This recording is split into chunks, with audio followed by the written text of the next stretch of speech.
ఇది నెమిలి. దీన్ని నెమిలి అంటారు. కన్ను చూడు ఎలా పుట్టిందో, తెల్లంగా వెండి రూపాయినట్టున్నది కన్ను. మంచి నెమిలి. ఇదంతా చిన్నది, ఆరి కూడా ఇప్పుడు వస్తుంది. ఇది నెమిలి, అది పశ్చిమ నెమిలి.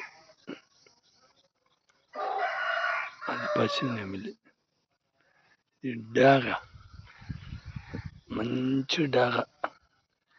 ఇది నాది కోత కూడా రాదు, దీని కోత కూడా రాదు. చిన్న బొమ్మి, మంచి డాగ. ఇది మంచి డాగ అవుతుంది. ఇది వయసుకి వచ్చేళ్ళకి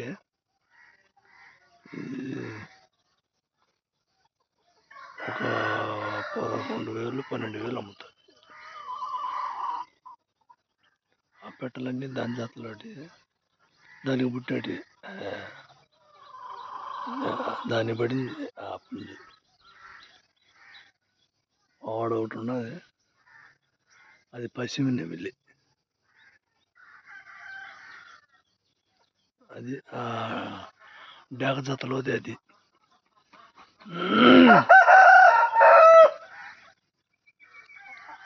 అది నాత పుంజు, కానీ ఇంకా మంచి ఫామ్లోకి రాలే. ఇంకా కోత కూడా ఇప్పుడు వస్తుంది.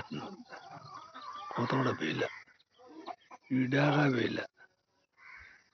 ఇటువంటి పెట్ట ఉండాలా. ఇది మంచి కంది పెట్ట. ఇటువంటి పెట్టకు ఆ పశ్చిమ నెమిలి నుంచుడు, ఆ పశ్చిమ నెమిలి వాడు వచ్చే నెమిలి, అది దక్కాల. ఇది పశ్చిమ నెమిలి దొక్కితే ఆ పండు, ఇది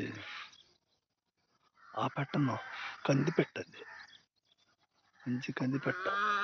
ఆ పెట్టను దొక్కితే ఈ పుంజు మంచి వర్ణమైన పిల్లలు పడతాయి. పశ్చిమ నెమిలి పందెంలో ఎప్పుడైనా చుట్టుకోవచ్చు. ఒకప్పుడు డాగ కూడా దీని చేతిలో చచ్చిపోతుంది. పశ్చిమ చేతిలో నీ ఇష్టం వచ్చిన డాగ అయినా కూడా పశ్చిమ చేతిలో చచ్చిపోతుంది పందెంలో. అదే నెమిలి కూడా చస్తుంది, డాగ చేతిలో నెమిలి చస్తుంది. ఇప్పుడు ఇది ఆ నెమిలి కొట్లాడితే, ఈ రెండు కొట్లాడవు, దగ్గర ఉన్నాయి కాబట్టి పై కోడి. ఇది ఏ పై కోడి ఏమంటారంటే, ఈ కోడి దాన్ని తరుముతా ఉంటే ఆ తరిమే కోడల్లా పై కోడి అవుతుంది. వెళ్ళే కోడికి తరిమే కోడి పై కోడి అవుతుంది. అది పై కోడి అంటే. ఇటువంటి పశ్చిమ నెమిలి ఉంటే ఎప్పుడైనా చుట్టుకోవచ్చు పందెం.